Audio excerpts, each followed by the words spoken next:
Hello everyone, welcome to Oak Cliff Room Seminar. Today is July 24th. We have two performers so far, and then they are excited to share their music with all of us. Please announce your name and the piece you're going to play. Miss Lexi. Hi, my name is Lexi and I'll be playing Waltz in A minor.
Round of applause, Miss Lexi. Wow, it's pretty well learned. And then it's very smooth as well. Congratulations. Thank you. Yeah, your next step just like you need to start memorizing the piece, right? Wait, did you memorize or almost memorized? It's almost memorized. Oh, that's great. Okay, I really like how you have that. You have a very good sense of waltz like pulse for this piece. Like a first piece a little bit stronger, and then the second and third, you just choose to use like staccato to make everything like light and nice. I really like that. We can talk more about how to make it better in the second half of class, but for now, let's move on to Miss Tanya. Hello, Tanya. Please announce your name again, and the piece going to play. I'm Tanya and I'm gonna be playing Sonatina.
prepared as well.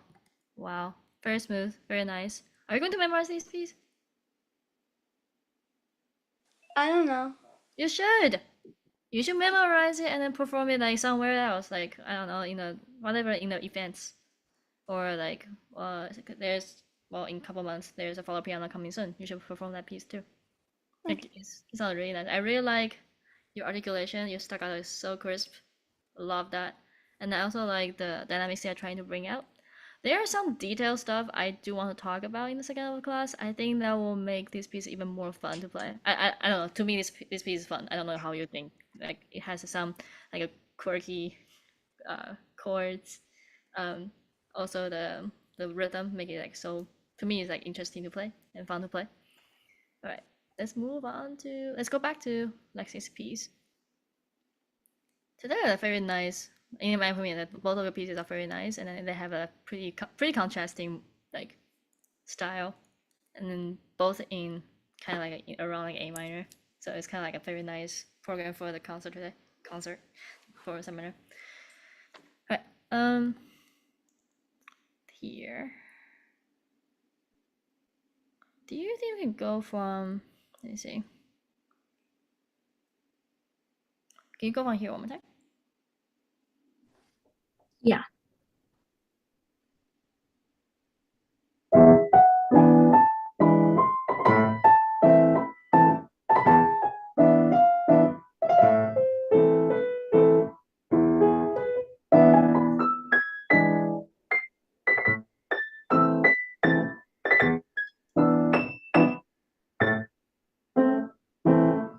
Yeah, so it's just I think in general is quite good. I know you're not how to say that.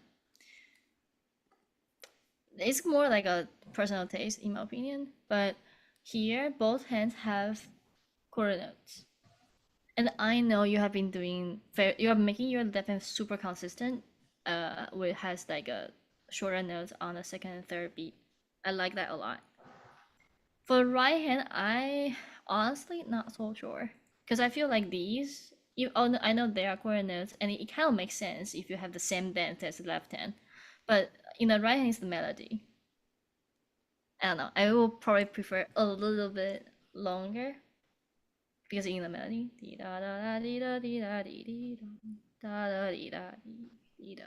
but yes, we do need to have a little bit breath before so between the phrase.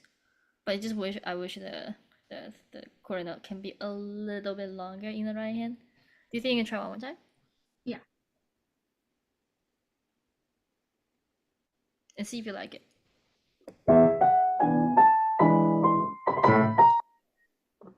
Oops.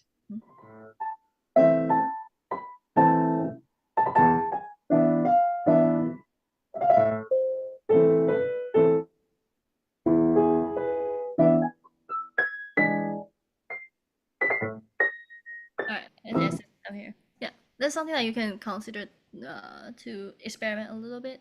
Now we're gonna talk about this part. Like no one likes this part. Such a big jump, not jump, such a like a big range to from the starting point to the end point. Like it's quite wide. And then you're a very calm player, which I like. Like you have a very like your face is very calm, like everything is very nice, and then just very settled down. And then it's actually important to stay calm when you perform or when you play. But it can be a little more flexible for you, especially for your body movements. So for this part, I will be much easier if you can actually use your body and your arm to lead your hand to the higher parts, because it's pretty challenging like to if you don't actually move around other parts in your body to play this part. Let me try to show you a little bit. So usually like, can you hear my piano? Mhm. Okay, so if I stay in the middle and I don't move at all, I can still play it, but I don't feel super comfortable. I don't feel secure because I'm kind of like my hand is like literally leaving me away. Mhm. And then when how's it?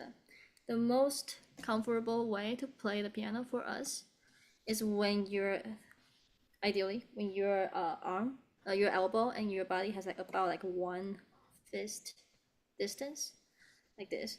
So you need to try our best to always maintain this angle. Well, obviously the notes are not just in the middle on the piano. So when the notes going to the right side, if you can move your body to the right side, then instead of going to the right side, like see, like now I have like very wide distance between my elbow and my body. But if I move my body to the right side, I can at least make it a little bit like shorter, and then your finger and then your hand will have more support. Can you try that? Just right hand for me, and then just play that arpeggio.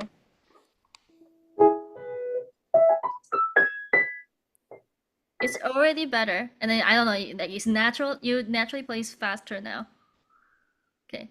The next step is your body need to actually move before your hand goes up. Like your body is actually prepared for that. I don't know how you're gonna call it. Like that big arpeggio, arpeggiated passage. Can you try again?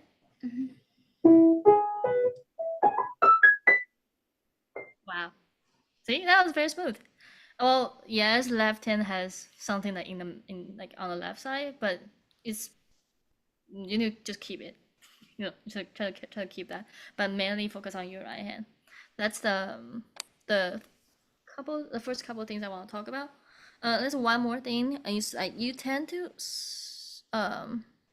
you didn't slow down too much, but obviously like the second page is probably needs a little bit more work, like more is less familiar than the first page, so you kind of slow down a tiny bit, and also your um second and third beat in the left hand is getting longer and longer in the second half. I think it's because you feel more secure that way. I don't know. Like just try to make sure you keep the consistency in the second and third beat. Make it like as it's not the very aggressive staccato, but as short as the how you do in the beginning. Cool. All right. Let's move on to Tanya's piece. Oh, by the way, Tanya, do you have any comments for Lexi's playing? Like, what do you think? Like, she did well, and then what do you think? Like, she can maybe improve from there, from certain parts. It was really good. It was like smooth and like the articulation was good and stuff. Thank you. Yeah, I agree with that. Your legato is very very nice. Just that arpeggiated part. If you can like make it more connected, that'll be great. Now let's move to Tanya. Something is very tricky in this piece, and also in Lexi's piece too. Like the way you play it is your right hand and left hand is actually having they have different articulations at the same time. So for Lexi, your right hand is with the melody try to be as linear as possible, and left hand is doing like 1 2 3 1 2 3. Well, Tanya's piece is not a waltz, but you also have something similar. Your right hand has slur, and left hand has a staccato. I think both of you did a really nice job on that. So that was like to me, that's 10 out of 10. Like so nice. Only one question for you. This piece, I played this piece before. But I'm not like super familiar with the piece because when I play this piece, is also probably around the same age as you, Tanya, or like maybe I don't know, like when I was little, when I was young. I don't remember that much, but based on what I just see right now, we have three types about articulation.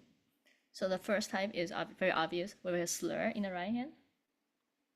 Second is, well, obviously there's staccato in the left hand here, or sometimes right hand. What about how do we play when there's nothing? To me, that's a good question. Like here, right hand has nothing. There's no slur and there's no staccato. And what do? We just what? Do you remember how you do it, or have you have any discussion about this No. with our teachers? No. No. To me, that's interesting to think about. You're like, huh? Yeah.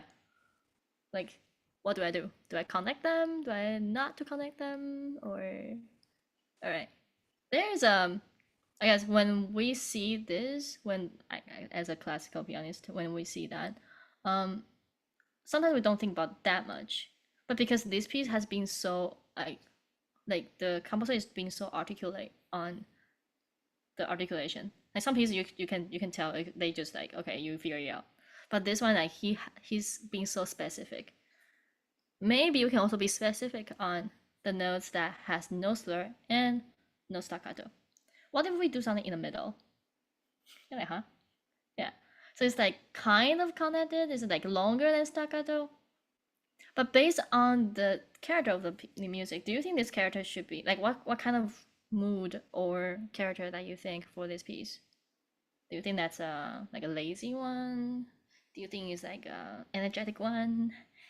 Do you think it's like a like or it can be like a you know a person like if that's a person, what kind of the personality that can be? Like happy and energetic. What energetic? Yeah. Oh, energetic. Yeah, Yeah. I don't know. I keep thinking about a clown or something like a clown walking, kind of like try to be energetic but and like kind of weird at the same time. Yeah. So probably not in the legato side. Can we try to make these ace nails? Just experiment. I'm not saying that you have to do that, but just let's just explore it. Can we go from here and then you make these ace nails shorter than you do before, but not as short as staccato.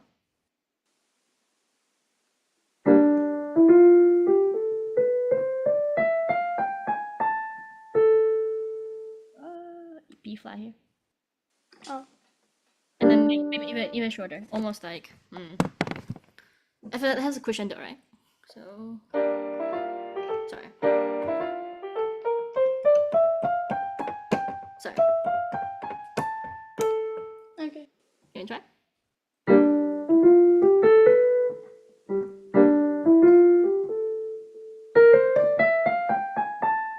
Oh, the rhythm is interesting. There's an eighth note. How about you use wrist movement like this? Down, up, down, up, down, up, down, up. So it's not as staccato, like not. It's not that, but has this. Bum, bum, bum, bum, bum, bum, bum, bum. Can you try?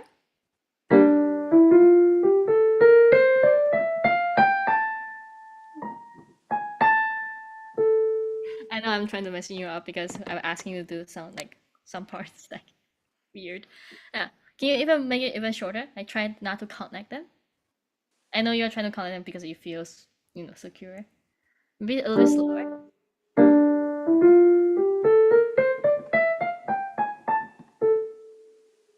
and then longer because chord no.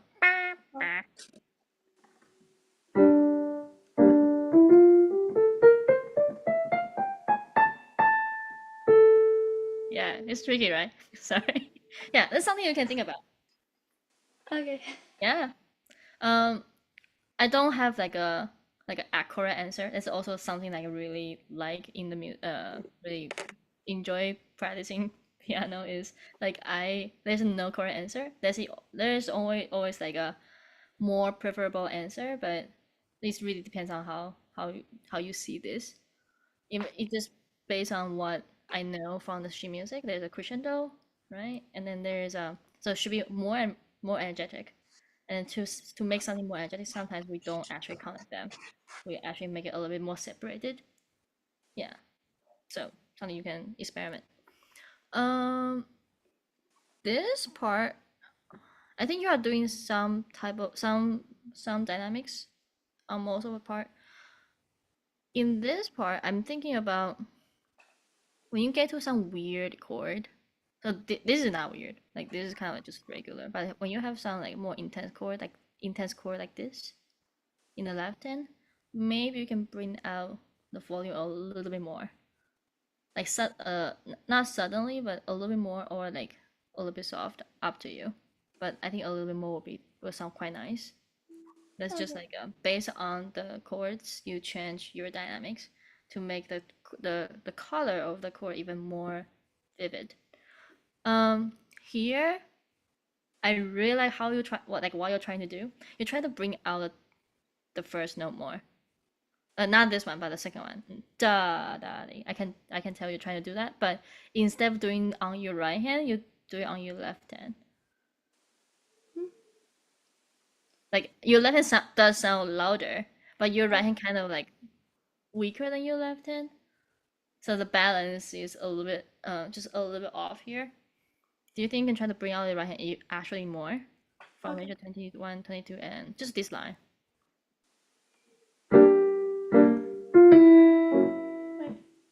Wait, the second now? No. Like I don't know if you do it on purpose now. So before, in the first time you play for me, play for us, you make these part louder, like in general. But it will be nice if you can make this part louder. But right now you are only making the first two beats louder in your left Okay. hand. I'm thinking about maybe you can bring out the right hand even more.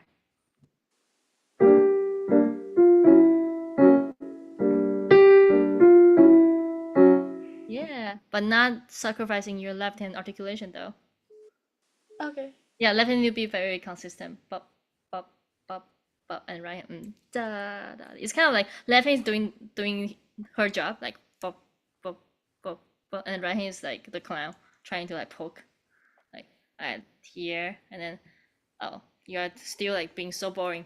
Let me poke you again, and poke you the third time, and then see how you gonna do, and then left hand just like, nope, I'm gonna be very stable. I'm not going to change my anything.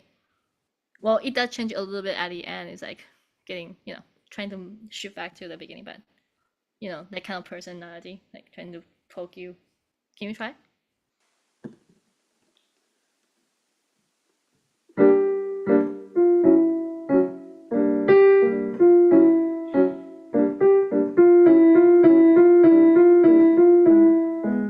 Yeah, Okay. I think this part, yeah, I really like that. I really like how you like kind of give the right hand a little bit more like pokey sound, and then for left hand here, try to be more supportive.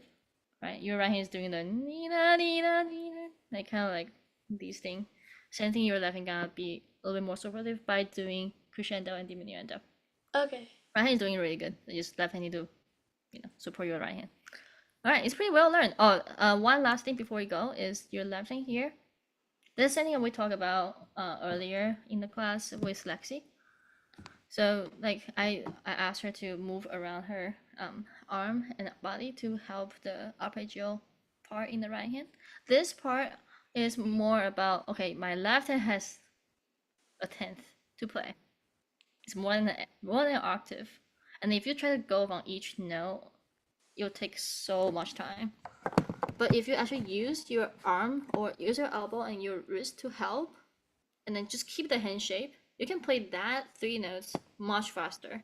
So instead of doing like and then stretch to F, just keep your hand stretch enough, and then use this quickly. Okay. Yeah. Sorry. Use your arm. So left to right. It's more like a smiley face. Can you try?